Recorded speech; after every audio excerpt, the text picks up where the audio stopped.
Bonjour à tous et bienvenue sur ma chaîne Turkish World by Karima FR, j'espère que vous allez bien. Alors dans cette vidéo, on va voir la deuxième partie du cours de l'équivalent du verbe pouvoir en langue turque, bien sûr sous sa forme négative. Mais avant de commencer la vidéo, n'oubliez pas de vous abonner à mon compte Instagram et à ma chaîne YouTube et de cliquer sur la cloche pour recevoir une notification pour chaque nouvelle vidéo. Donc maintenant, sans plus attendre, on va commencer le cours. Pour exprimer le verbe pouvoir en langue turque avec la forme négative, qui est le olumsuz, vous le savez maintenant, il y a deux cas. Le premier cas, c'est quand on est sûr de nous, c'est-à-dire qu'il n'y a pas un doute quand on s'exprime. On peut dire par exemple, je ne peux pas faire, je ne peux pas manger, je ne peux pas parler. On est sûr de nous. Mais le deuxième cas, il y a un doute ici. On va le voir avec les exemples. Mais on commence en premier avec la négation pure du verbe pouvoir en langue turque. Alors pour cela, par exemple, pour exprimer « je ne peux pas faire », comment on fait en langue turque? On prend en premier notre base verbale, après avoir enlevé le suffixe de l'infinitif qui est soit le mec, soit le max. Ce qui reste, c'est la base verbale.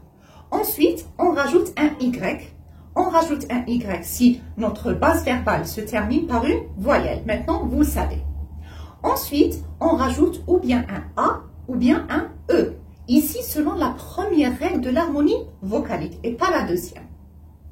Après, on rajoute le suffixe de négation. Alors, pourquoi ici, j'ai mis un suffixe de négation?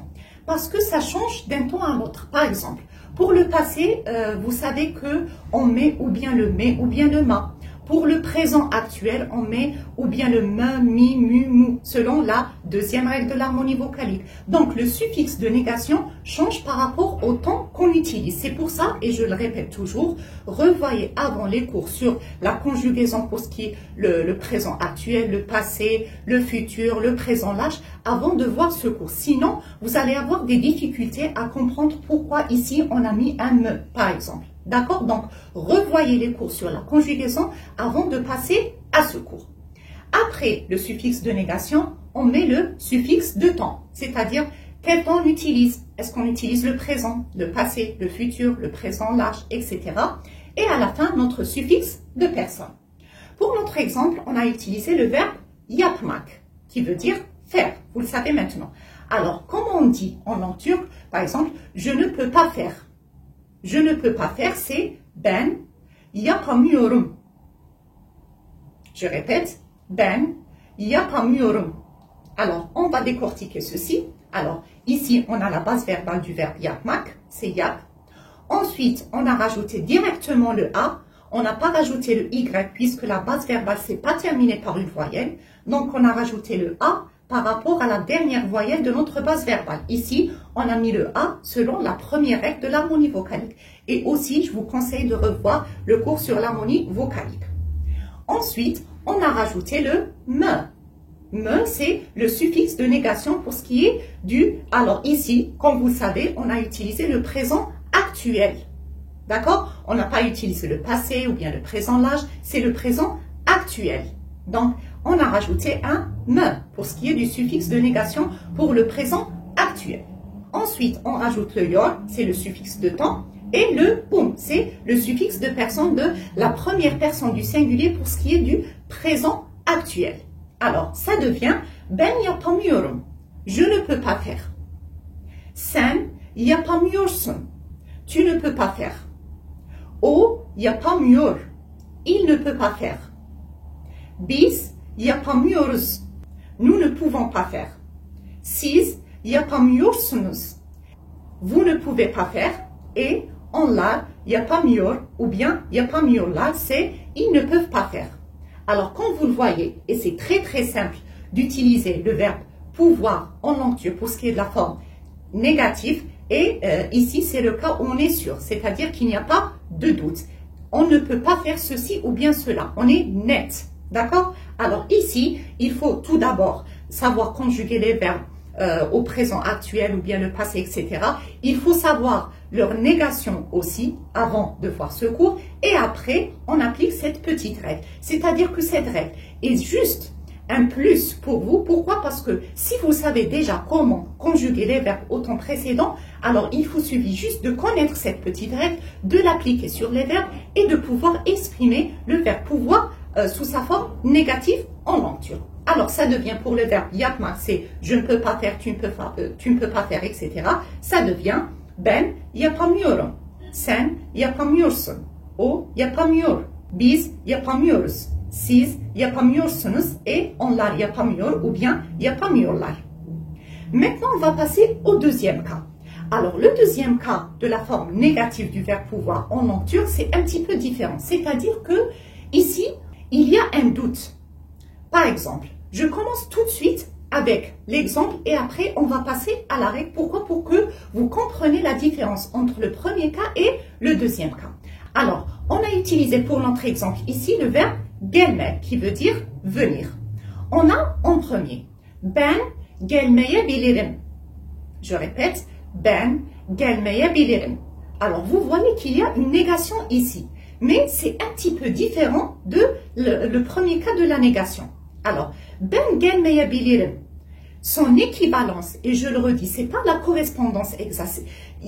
Toujours je le redis, il n'y a pas une correspondance exacte entre la langue française et la langue turque. Il y a toujours des équivalences. Alors ici, c'est comme si on dit ben gelmeyebilirim, il se peut que je ne vienne pas.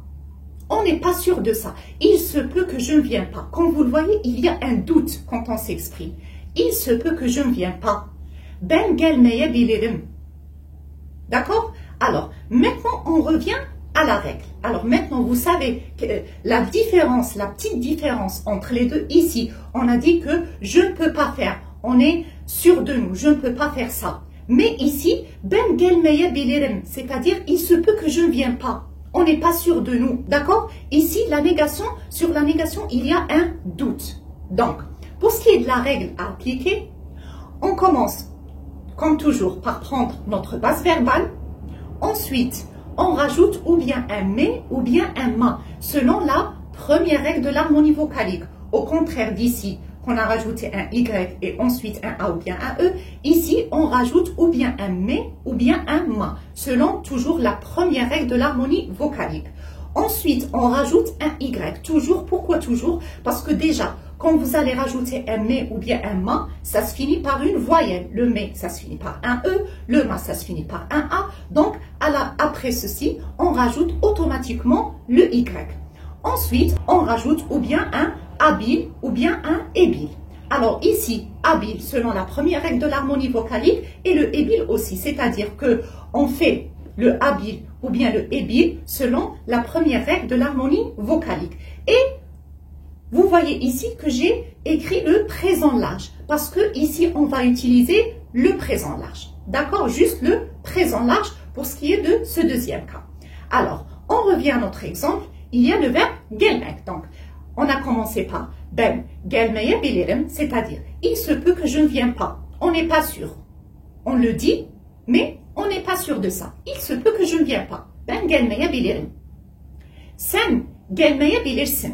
Alors, comme vous le voyez, on a notre base verbale. Ensuite, on a rajouté le mais. Le mais parce qu'ici, dans le gel, il y a le e. Donc, selon la première règle de l'harmonie vocalique, on a rajouté le mais. Gelme. Ensuite, on a rajouté notre y parce qu'il y a un e, il y a une voyelle à la fin. Et à la fin, on a rajouté le présent large. Alors, le présent large, c'est-à-dire que le suffixe de temps du présent large et le suffixe de personne pour ce qui est du présent large. Ça devient ben gelmeyebilirim. Sen gelmeyebilirsin. Il se peut que tu ne viennes pas. Sen gelmeyebilirsin. O gelmeyebilir. Il se peut qu'il ne vienne pas. Alors, je le redis, il y a un doute quand on s'exprime. On n'est pas sûr de nous. Il y a une négation ici, mais on n'est pas sûr. Il se peut que je ne vienne pas. Il se peut que tu ne viennes pas. Il se peut qu'il ne vienne pas. D'accord? On n'est pas sûr. Il y a un doute. Dans la langue turque, c'est ihtimal. D'accord? Biz gelmeyebiliriz. Siz gelmeyebilirsiniz. Onlar gelmeyebilir ou bien gelmeyebilirler. Alors, comme vous le voyez, la petite différence qu'il y a pour ce qui est de la forme négative en langue turque du verbe pouvoir, c'est que le premier cas, c'est la forme négative pur, c'est-à-dire on est sûr de nous, il n'y a pas de doute quand on s'exprime. Mais en ce qui concerne le deuxième cas, ici on a un doute, c'est-à-dire il se peut que je ne viens pas, il se peut que tu ne viens pas. Ben gelmeye bilirim, sen gelmeye bilirsin, etc., etc. Donc c'est ça, il faut savoir juste comprendre la petite différence entre les deux cas. Ce cours sur comment exprimer le verbe pouvoir en langue turque sous la forme négative est terminé. Si vous avez des questions, n'hésitez pas à les poser en bas de la vidéo ou bien sur mon compte Instagram. Moi, je vous donne rendez-vous très bientôt pour une nouvelle vidéo. D'ici là, prenez bien soin de vous les amis. À très bientôt.